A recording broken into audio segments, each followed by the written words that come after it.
Hello and welcome to Double D Creek Ranch. We are reading Zip It, the 40-day challenge that is definitely taking us longer than 40 days to read, but we are going to get through it. We're on day 14, and the title for today is When Facebook Makes You Feisty. I already feel a little bit attacked, but we're going to power through. Excuse me. You are still worldly. For since there is jealousy and quarreling among you, are you not worldly? Are you not acting like mere humans? 1 Corinthians 3, verse 3. I sat in the waiting room of the dentist's office, scrolling through the feed on my cell phone. Perhaps reading a few articles would help me forget about the needles and numbing I was about to receive when my tooth got a new crown. And so I perused the various links I saw, occasionally clicking on one to read it. One title caught my eye. It was an article about how Facebook can make you jealous. What in the world? That concept was rather foreign to me.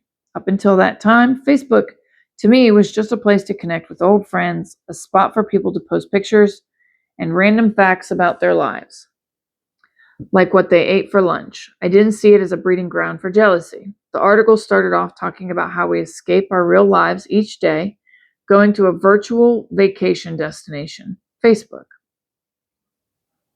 The rest of the article unpacked reasons Facebook can trigger feelings of envy and jealousy in us. And so I started to think about my own experience with this mode of social media to see if it was true. And I have to say, it is. I have seen in the lives of teenagers how jealousy rears its ugly head. When I was a teen, if I didn't get invited to a slumber party, I might hear about other girls discussing it the following Monday in the lunchroom. But I didn't have to watch it unfold in real time right before my eyes on social media. And it isn't just teenage girls who struggle with feelings of envy. While they stare at their phone or computer screen, I have seen adult friends of mine become jealous when they spied the wonderful Valentine gift another woman received from her husband, while their own spouse forgot what day it even was. Personally, I have struggled with the feelings of jealousy when a friend posted about the academic success of her child at a time when one of my own sons dealt with a learning disability. Or I've envied vacation pictures during a year our family couldn't afford to take one. But it doesn't stop with jealousy or envy. The online culture of freely typed words also leads to quarrels. Fights break out in comment threads, arguments abound, and opinions fly. While social media can certainly be used for good, to ask for prayer or spread happy news, it certainly can deteriorate quickly. The verse we are focusing on today talks about jealousy and quarreling, characterizing such behavior as worldly. We are behaving as sinful human beings when we display words and actions such as these, rather than behaving in a manner that reflects Christ. While that seems to be an obvious point to this verse, I began to wonder what the relationship was between jealousy and quarreling. Do feelings of jealousy lead to words of fighting? I think sometimes they do. When we become jealous of someone, it's easy to let feelings of hate creep in. When we begin to loathe, sometimes we lash out. Perhaps we type some words of sarcasm, or maybe the feelings of jealousy triggered by something we see online leads us to gossip about that person with one of our friends. Worldly behavior can lead to rotten words. We must not allow worldly behavior, namely jealousy and quarreling, to corrupt our relationship with others. Instead, we must seek to behave maturely, not let ourselves act like an immature junior hire. Let's vow this week to use social media properly and not allow it to trigger wrong behavior in us or tempt us to use our words wickedly. Today's takeaways. Leave it behind. One word in today's challenge verse pops out at me. Still. You are still worldly. This denotes the fact that jealous and quarrelsome behavior is something we did before we met Christ. It is baggage we are tempted to carry into our current relationships, but it doesn't belong there. We were worldly before our hearts were made new. Exchanging our old behavior for new and godly thought patterns and actions isn't the easiest thing to do, but it should be our aim. Let's be mindful of this manner of behaving and leave it in our past where it belongs. Walk away. If being on social media is a trigger for jealousy or a place where you find yourself quarreling, walk away. Perhaps it is time you went on a Facebook fast or vowed to stay off Twitter for a month. Sometimes we need a complete break from whatever is tempting us to behave in a worldly manner. Then we can start over again with new boundaries in place. 2 different Junes in a row, I took a month-long Facebook fast. Upon returning, I not only, hey, stop licking. Upon returning, I not only noticed I logged into Facebook less frequently, but I wasn't so drawn into what was happening with others in a comparing sort of way. Lesson for the lips. Have you ever found yourself jealous when you saw something on social media? Have those feelings of jealousy led to combativeness or quarreling? If so, how? On a scale of 1 to 10, how would you rank yourself when it comes to online quarrels you see in comment threads or on Twitter or Facebook feeds?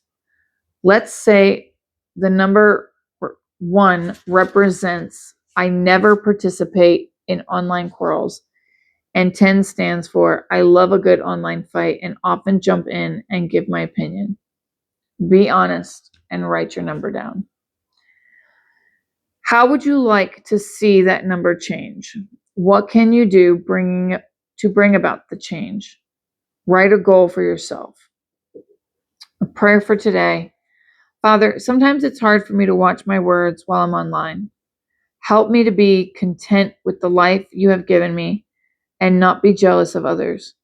Prevent me from getting caught up in quarrels because I know they prove only one thing, that I am still worldly. I want my words online to point others to you and the good news of redemption. In Jesus' name, amen. I know I don't necessarily, I'm not going to say I never get jealous. Like I often get jealous when I see my friends posting about all the dog shows that they're at.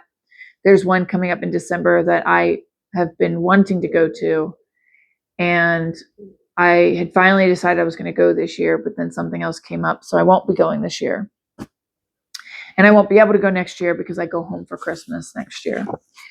And so I oftentimes get jealous of that because I really enjoy going to dog shows. And so, I wish I could get out more. I wish I could take more time to go to dog shows, but I have other obligations and responsibilities here. Would you stop licking, please? Thank you. But I will say that I allow myself to get baited into quarrels online at times.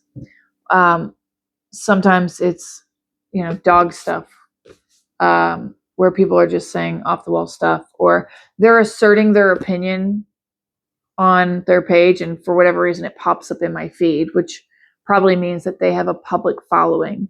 And so it pops up in my feed because we share similar topics.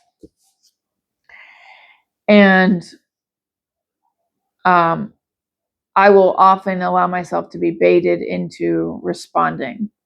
And on some level, I say to myself, well, it's important that other viewpoints are put out there, right? I understand that this is this person's opinion and that they're sharing that opinion.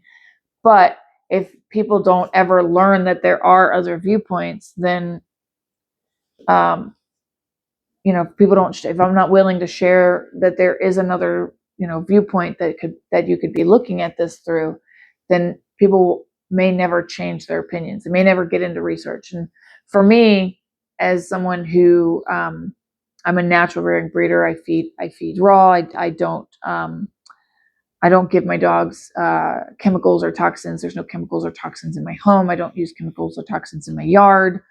Um, I have a very specific way of going about things that is not mainstream, and there are people that are starting to come to that, but it is still kind of one of those controversial topics that I often will try to share my opinion online, and there's times where I'll say to myself, you know what, just don't, because I'm not in the mood to deal with the notifications of the responses of people telling me that I'm anti-science, or I'm this, or I'm that, or I'm, whatever their ridiculous opinions are, because they dislike my opinion.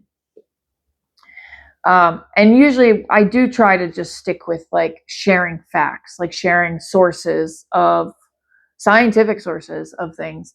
But when they can't be bothered to even read the scientific sources that I've provided, it will cause me to want to be more combative, and sarcastically so. And at that point, like, am I actually bringing any value to the topic, or am I just being combative for the sake of being combative, right? And there's times where like I'll just share my sources and then I'll turn off notifications for the post, right? You can either read them or not read them, or whatever the case is. But it's kind of like, a coin toss as to whether or not I'll end up being baited into further conversation and quarrelsome conversation, or whether I won't be. And I've gotten better over the years of just like, okay, just scroll past. Like I'll start to type a comment and be like, you know what? I don't need to engage. And this, the same goes for like topics on God. Like I'll see something that is a post that I like that, maybe shares a word from the Bible, and then the comments will say like some, they'll just be nasty, or they'll be disrespectful towards Christians. And I'll try to engage in conversation, but the reality of it is that most of the time, probably about 80% of the time, maybe more, Facebook is not the place for those types of conversations. You're not likely to change people's opinion on social media, to be honest, in this day and age. You're really not. Facebook is a place where, if you have an opinion, then you can go look into further opinion, or if you start questioning your opinion, you may go look into another opinion. But engaging people who clearly hold steadfast to the opinion that they have that's different than yours, you're probably not going to change their opinion. And so engaging with it is really just a waste of your time and energy that could be better served elsewhere, honestly. And I know that logically, but that does not stop me from getting baited on Facebook. And I know when Charlie Kirk had been murdered, there was so much going on social media that I had to step away. I was like, I can't deal with this, because I'm not in a mindset to engage people intellectually. And there was nothing about what was going on that was logical or intellectual at all. There was a lot of very emotional reactions and some very nasty reactions, and trying to engage in that was not going to be productive. So sometimes we have to know when to put Facebook down, when to stop scrolling.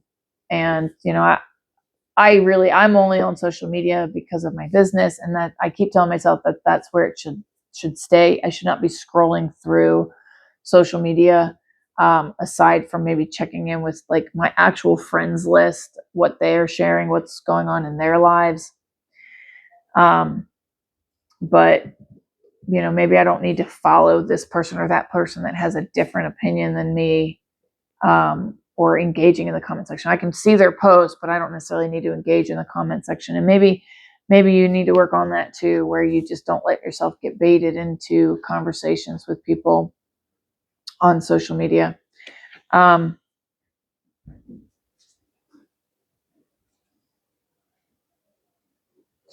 But I think it's a good reminder that, you can see people's lives on social media where they're having, going on extravagant vacations.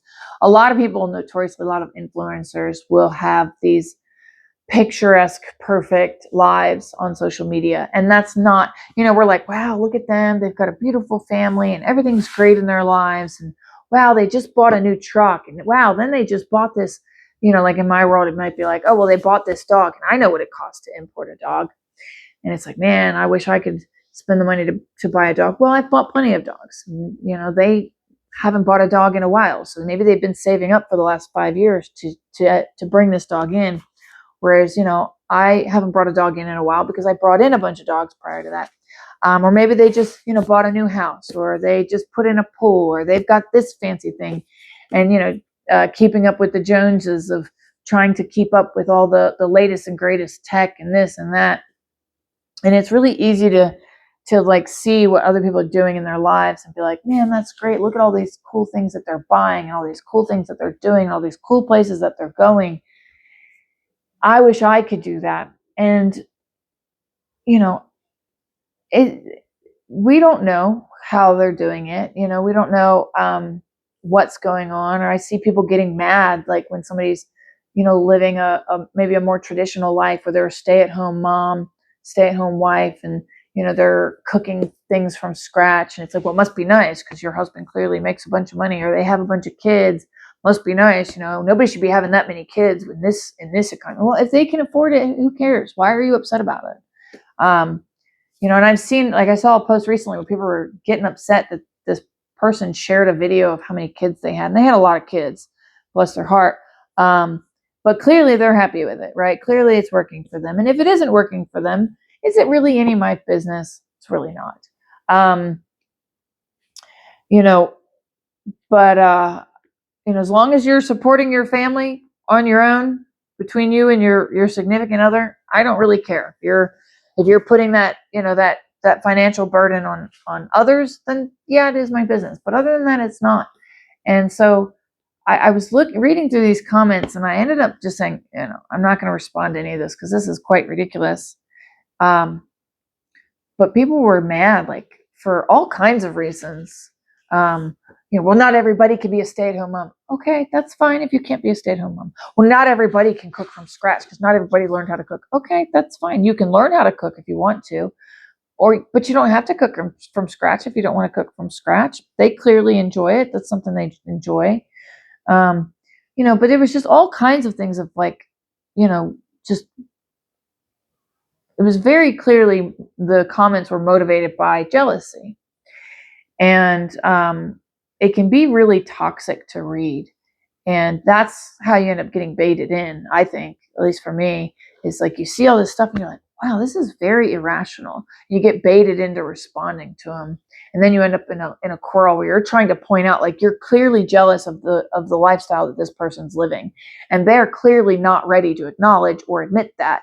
So you're having an argument with a complete stranger online, trying to point out, basically trying to be their therapist online, and it's not going to work. It's not going to get you anywhere. It's just going to create quarrelsome conversations and maybe build some annoyance and frustration and anger and hatred in your own heart. And I speak from personal experience. I'm not saying this like, I'm judging you. No. I'm saying this from my own personal experiences, that I have found myself building kind of annoyance and frustration and resentment in myself, as I read through comment sections. And that's why I've acknowledged that I have a problem with social media, and now I'm working to change that. So I thought this was a good topic because I do think that it's very, very applicable to this day and age. So I hope you enjoyed today's reading. I know I did. Thank you for being here with us. appreciate it. If you have any thoughts on today's reading, be sure to drop a comment in the comment section. We enjoy hearing from you, and we'll see you next time. Bye, guys.